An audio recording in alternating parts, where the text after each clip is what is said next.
What can we actually know about Jesus from only non-Christian sources?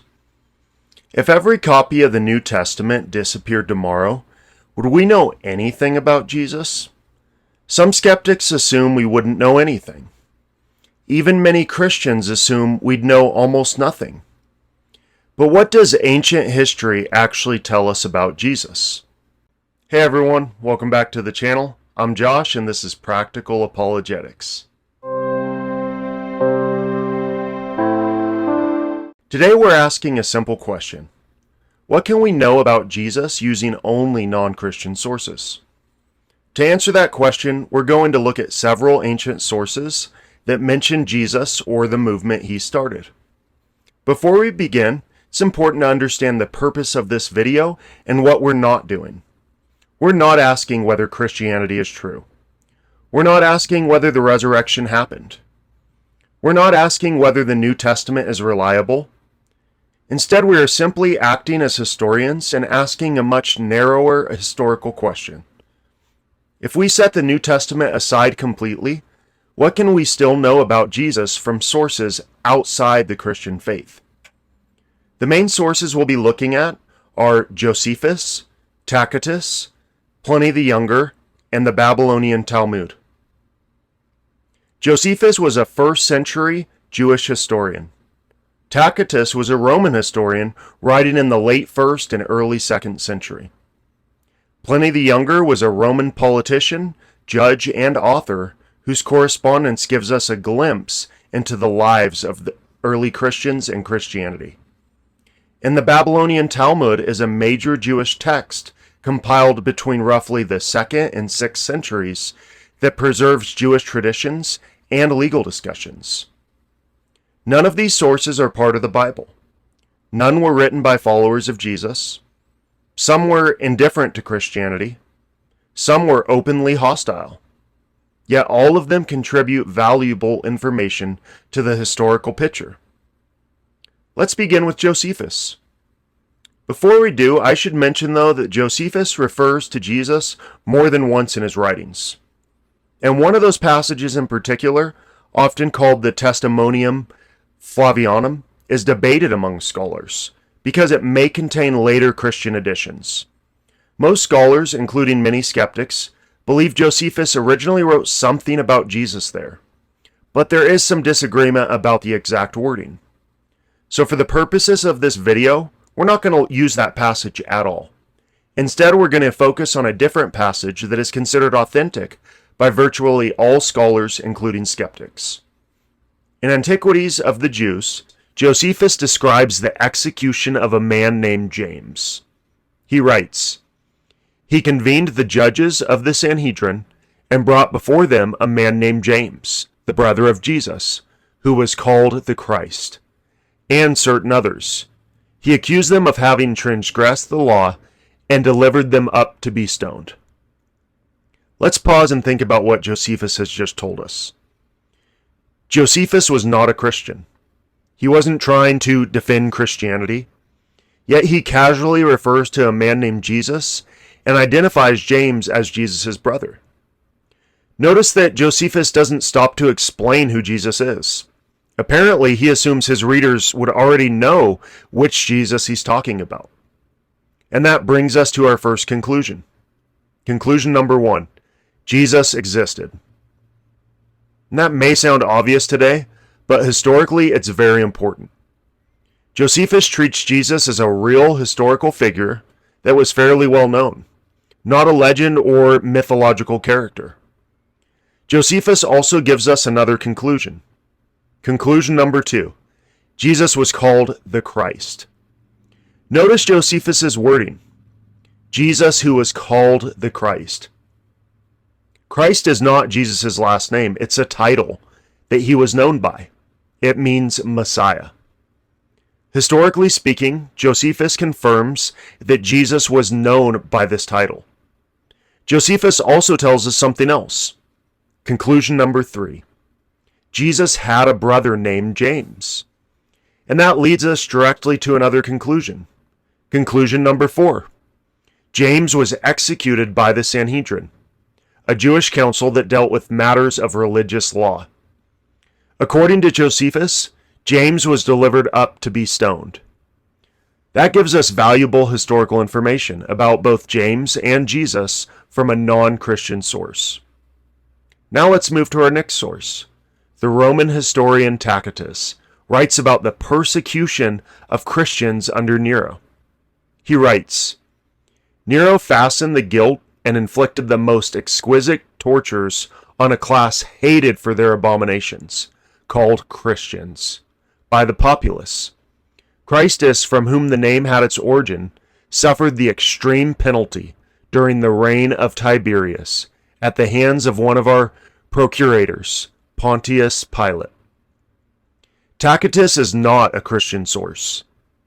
In fact, he appears openly hostile towards Christianity. Yet he confirms one of the most important facts about Jesus. Conclusion number 5. Jesus was crucified under Pontius Pilate during the reign of Tiberius.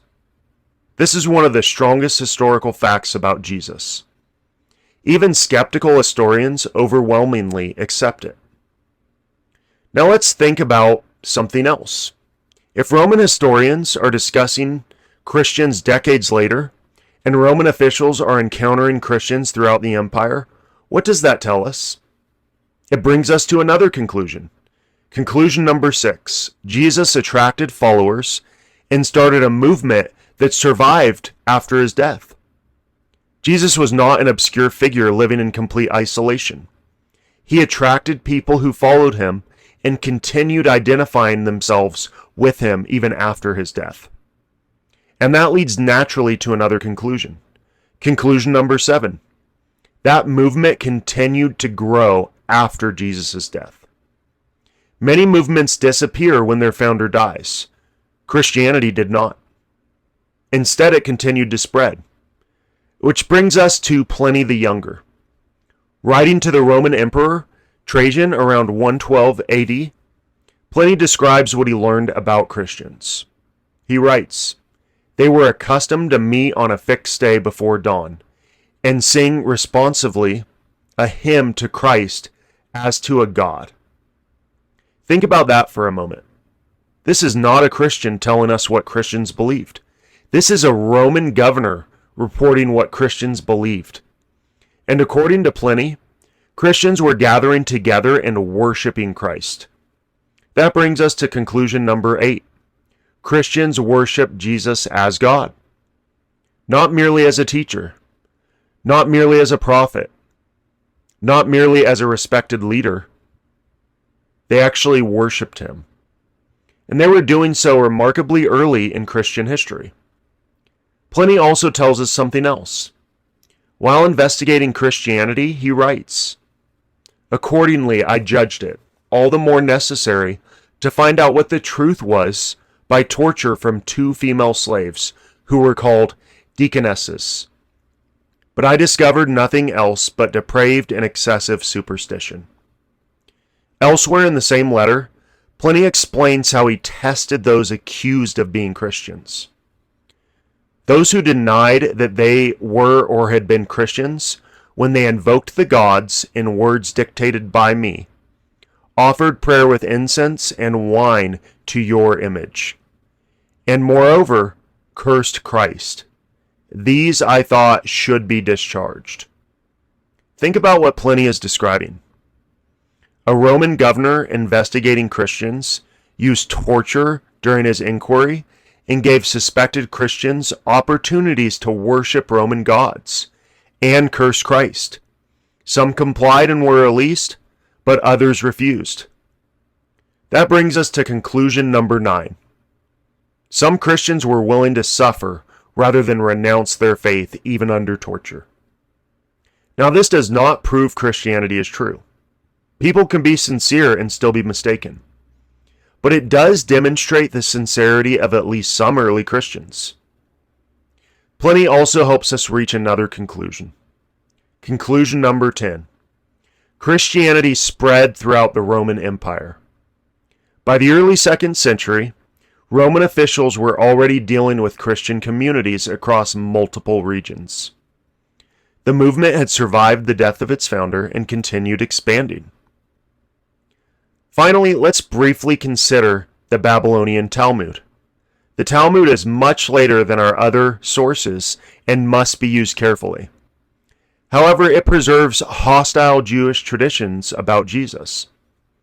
Interestingly, those traditions do not portray Jesus as a man who did nothing unusual. Instead, they attempt to explain his reputation by associating him with sorcery.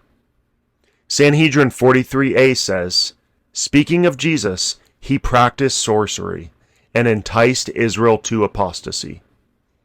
Now, historians cannot conclude from this that miracles occurred, but we can draw a more limited conclusion. Conclusion number 11. Jesus developed a reputation for extraordinary deeds that even hostile traditions seem to acknowledge. At this point, let's step back and summarize what we've learned. From these non-Christian sources, we can reasonably conclude the following 11 points. Jesus existed. He was called the Christ. He had a brother named James. James was executed by the Sanhedrin. Jesus was crucified under Pontius Pilate during the reign of Tiberius. He attracted followers and started a movement that survived his death. That movement continued to grow after his death. Christians worshipped him as God. Some Christians were willing to suffer rather than renounce that faith. Christianity spread throughout the Roman Empire. And Jesus developed a reputation for extraordinary deeds. Now notice something important. These sources do not prove Christianity is true. They do not prove the resurrection happened. And they do not prove that Jesus was God. But they do establish something significant. The story of Jesus is rooted in history. Real people wrote about him. Real governments reacted to his followers. And real historical events unfolded around the movement he started. Before we can ask whether Christianity is true, we first have to ask whether Christianity is historical. And these non-Christian sources strongly suggest that it is. Now I'd love to hear your thoughts in the comments. What piece of evidence stood out to you most? I enjoy hearing from both Christians and skeptics alike. If you found this video helpful, consider liking and subscribing. It really helps the channel grow and helps more people discover these conversations. Thank you for watching, and as always, God bless.